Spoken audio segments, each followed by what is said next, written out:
Quick property சார்பாக இன்றைக்கி 1 acre இடம் கொண்டு வந்திருக்காங்க.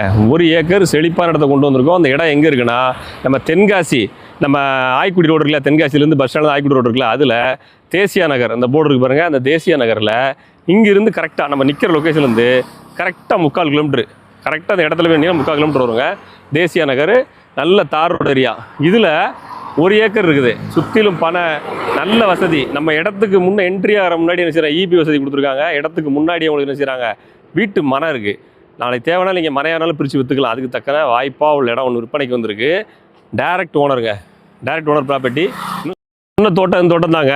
தென்காசி ஊருக்குள்ளே ரொம்ப பக்கத்தில், தென்காசி பஸ் ஸ்டாண்ட்லேருந்து கரெக்டாக 2 கிலோமீட்டர் டிஸ்டன்ஸில் நம்ம நிற்கிற 1 ஏக்கர்.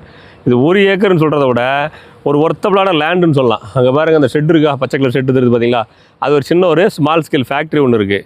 அந்த ஃபேக்ட்ரி நல்லா ரன் ஆகிட்டு இருக்குது. இதில் பாருங்கள், நம்ம இடத்துக்கு முன்னே இடத்தோட என்ட்ரன்ஸில் உங்களுக்கு மேலே பாருங்கள் ஒரு இபி லைனும் என்ட்ரன்ஸில் வந்தாச்சு. நம்ம இடத்துக்கு வர வழிபாதையை பாருங்கள், 2 பக்கம் மஞ்சள் கல் தெரியுது பாருங்கள். இது வந்து ஒரு பிளாட்டை தான் வாங்கி என்ன செய்கிறான், பாதையாக போட்டு அந்த பைக் நிற்க பாருங்கள், அது எல்லாமே பிளாட்டு கூட வழிபாதை. அது வழியாக தான் இந்த இடத்துக்கே வர்றோம். நம்ம நிற்கிற இடம் 1 ஏக்கர், கரெக்டாக 1 ஏக்கர். என்ட்ரன்ஸில் இபி வந்தாச்சு, பக்கத்தில் கம்பெனி இருக்குது. ஏன்னா பிளாட்டு மனையில் பிரித்த இடத்து பக்கத்தில் இருக்குது. 1 ஏக்கர். இந்த ஏக்கரில் இடத்துல என்ன இருக்குன்னா, இந்த இடத்த அப்படியே பாதுகாக்கிற அரண். அப்படியே பாருங்கள், இந்த பக்கம் பாருங்கள், அப்படியே பனை செழிப்பாக அப்படியே வரிசையாக லாஸ்ட் வரைக்கும் ஒரு 60 பனைங்க. இந்த பக்கம் ஒரு 30, இந்த பக்கம் ஒரு 30, ஒரு 60 பனையாக நமக்கு வச்சு கொடுத்துருக்காங்க. நல்ல வளர்ந்த பனையாக இருக்குது. இப்போ நீங்கள் நொங்கு பயணி சீசனில் ஏதாவது அது மாதிரி பிஸ்னஸ் பண்ணாலும் பண்ணிக்கலாம். இந்த இடம் பார்த்தீங்கன்னா ஃபுல்லாக மாவு வந்து ஒரு 40 மா நிற்கி, அதுவும் அண்டி மரம் நிற்கி, நெல்லி நிற்கிது. 1 ஏக்கரில் அவ்வளோ சௌகரியங்கள் பண்ணி இடமும் எம்டி லேண்டு நிறையா இருக்குது. இந்த தோட்டத்துக்கு அடுத்தாப்புல எலுமிச்சை தோட்டம் இருக்குது. இப்போ இந்த நம்ம நிற்கிற தோட்டத்துக்கு ஏற்ற அங்கே ஒன்று பாருங்கள், அங்கே ஒரு பிஸ்னஸ் கோழி பண்ண ஓடிட்டுருக்கு. அது ஜூம் பண்ணி காமிங்க, கோழி பண்ண ஒன்று ஓடிட்டுருக்கு. அப்போது நல்ல எல்லா பக்கமே இங்கே வந்து நிச்சயது கமர்ஷியலாக பிஸ்னஸாக இருக்குது. இந்த மாதிரி இடத்துல ஒரு இடத்த போட்டு இன்வெஸ்ட் பண்ணி வைக்கிறீங்கன்னு வச்சுக்கோங்களேன், தேவைன்னா அதில் பிளாட்டு பிரித்து உள்ளே வந்திருக்கனால நாளை பின்ன நிச்சயலாம் உங்களோட பிள்ளைங்க காலத்துக்கு நீங்கள் பிளாட்டை பிரித்து விற்க போகிறீங்கனாலும் பிளாட்டாக விற்றுக்கலாம். உங்கள் பிள்ளைங்களுக்கு சொத்தை பிரித்து கொடுக்கணுங்க அப்படின்னா மனைப்பாதை வழியாக தான் வர்றீங்க, நடுவில் பாதையை போட்டு ஆளுக்கு 25 சென்ட் பிரித்து கொடுத்துட்டு போய்க்கலாம். இல்லைங்க, நான் வந்து நல்ல வழிபாதை கரெக்டாக இருக்க இடத்துல ஒரு கமர்ஷியல் பிஸ்னஸ் பண்ண போகிறேன், பக்கத்தில் ஒரு இண்டஸ்ட்ரி இருந்தால் ஒரு ஷெட்டு போடுறதுக்கோ நாளைக்கு ஒரு பிரச்சனை இருக்கக்கூடாது, ஒரு இபி இருக்கணும்னு வச்சிங்கன்னா, ஒரு குடோன் போடணும்னு வச்சிங்கன்னா அதுக்கும் வாய்ப்பாக இடமா இருக்குது. ஸோ அந்த மாதிரி மல்டி பர்பஸுக்கு ஏற்ற இடமா இருக்கிறதுனால இந்த இடம் வந்து ஒர்த்து டு பை தான். இந்த இடத்த வந்து பர்ச்சேஸ் பண்ணணும்னு வச்சிங்கன்னா சென்ட்டுக்கு 1.5 லட்சம் கேட்காங்க. தென்காசிக்கு பக்கத்தில் ஒரு 1 ஏக்கர் பாதையோட 3 சிபி லைனோட பக்கத்தில் உங்களுக்கு அந்த ஷெட்டு வசதிகள்லாம் போட்டு இருக்கிற மாதிரி கமர்ஷியல் செட்டப்போடு இருக்கிற இடம் வந்து இவ்வளோ கம்மியாக இது வரைக்கும் கிடச்சதில்லை. அது 1 ஏக்கரை கிடைக்காது. கிடச்சிதுன்னா 4 ஏக்கர் 5 ஏக்கராக இருக்கும். பக்கத்தில் பாருங்கள், இப்போ இருக்கிற மாமரம்லாம் செழிப்பாக இருக்குது.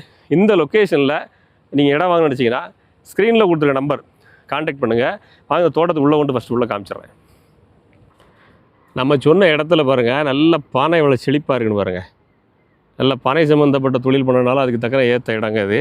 ஒரு விவசாய சம்மந்தப்பட்ட ஒரு காளான் பண்ண போட போகிறீங்க, ஏதாவது ஒரு முயல் பண்ண போட போகிறீங்க, இந்த மாதிரி ஏதாவது பண்ணைகள் போட்டு கோழி பண்ணை போட்டு ஏதாவது தொழில் பண்ணனாலும் அதுக்கு தக்கன வழிபாதை வசதியோட நல்ல நிச்சயது தெளிவாக இருக்குது. இல்லைங்க எனக்கு ஒரு ஃபார்ம் லேண்டு கட்டி இருக்கணும், வழிபாதை தெளிவாக இருக்கணும், ஒரு கார் வந்து போகிறது வைக்க நல்லா இருக்கணும்னாலும் அதுக்கும் ஏற்ற இடம். தேவைப்பட்ட என்ன செய்யலாம், ஃப்ளாட்டு நீங்கள் பிரித்து வைக்கிறதுக்கு நம்ம என்ட்ரன்ஸில் வீட்டு மன வழியாக தான் நம்ம என்ன செய்கிறோம் வர்றோம். அதனால் மனைக்கும் இந்த இடம் செட் ஆகும். நல்லா காய்ச்சிருக்கு பாருங்கள் மாங்காய், சரியான ஒரு காய்ப்பு. இந்த மாதிரி மாங்காய் காய்ச்சிருக்கு. ஒவ்வொரு மரங்களும் இப்படி காய்க்கும். மற்ற மரங்கள்லாம் பறிச்சுட்டாங்க. ஏன்னா நிறையா அங்கே வரைக்கும் மரம் இருக்குது. அந்த லாஸ்ட்டு வேலி தெரியுது பாருங்கள், அது வரைக்கும் நம்ம இடம். அந்த வேலிக்கு அந்த பக்கம் இருக்கிறது வந்து எலுமிச்சை தோட்டம் போட்டிருக்காங்க. நம்ம வீடியோவில் சொன்னலாம் எலுமிச்சைன்னு, அது பக்கம் எலுமிச்சை போட்டிருக்காங்க. ஸோ நல்ல ஈல்டு இருக்குது. தேவைப்படுறவங்க, இன்வெஸ்ட் பண்ண நினைக்கிறவங்க, தென்காசியில் இடம் தேடிட்டு இருக்கிறவங்க இந்த தோட்டத்தை வந்து பாருங்கள். ஸோ சென்ட்டுக்கு 1.5 லட்சம் கணக்கு பண்ணி பார்க்கும்போது 1.5 கோடி வருது. 1.5 கோடியா அப்படின்னு நினைக்காதீங்க. ஒரு வீடு வாங்கினாலே தென்காசியில் 60 லட்சம் 70 லட்சம் வந்துடுது. 1 ஏக்கர் இடத்துல இவ்வளோ சௌகரியங்களோ இவ்வளோ வசதிகளோடு சேர்த்து வரும்போது அவ்வளோ வரத்தனை செய்யும். 2 சென்ட் வீட்டுக்கே 60-70 லட்சம் வந்துச்சுன்னா 1 ஏக்கர் இடம் பக்கத்தில் உங்களுக்கு எல்லா வசதியும் இருக்குது. இந்த பாருங்கள், இந்த பக்கம் 3 பேஸ் லைன் இருக்குது. ஸோ எல்லாமே உங்களுக்கு வசதிகளோடு பண்ணி கொடுத்துருக்கனால விலை கொஞ்சம் கூட தான் இருக்கும். ஆனாலும் அந்த விலைக்கு தக்கிற வேல்யூவும் இருக்குது. ஒரு ஏக்கரு 4 பேருக்கு பிரித்து கொடுக்க போகிறீங்க அப்படின்னா 25-20 சென்ட்டாக 4 பார்ட்டாக நீங்கள் அப்படியே பிரித்து கொடுக்குறதுக்குமே கூட யூஸ்ஃபுல்லாக இருக்கும். நடுவில் பாதையை போட்டு அழகாக கொண்டாந்துக்க முடியும். ஏன்னா பக்கத்தில் வந்து மனையாக இருக்கிறதுனால லேஅவுட் அப்ரூவலுக்கு அப்ளை பண்ணால் இமீடியட்டாக அப்ரூவ் பண்ணிடுவாங்க. உங்கள் பிள்ளைங்களுக்கு சொத்து பிரித்து கொடுக்கணும்னு நினைக்கிறீங்கனாலும் ஒரே ஒரு இடத்த வாங்கி 4 பார்ட்டாக பிரித்து கொடுத்தீங்கன்னா ஒரே ஃபேமிலிக்கு ஜாயிண்ட்டாக சொத்தாக இருந்துக்குவாங்க. எதுனாலும் சரி அதுக்கு தக்கன ஒர்த்தபிளான ஒரு லேண்டு தான். தேவைப்படுறவங்க ஸ்க்ரீனில் நம்பர் கொடுத்துருக்கேன், கான்டாக்ட்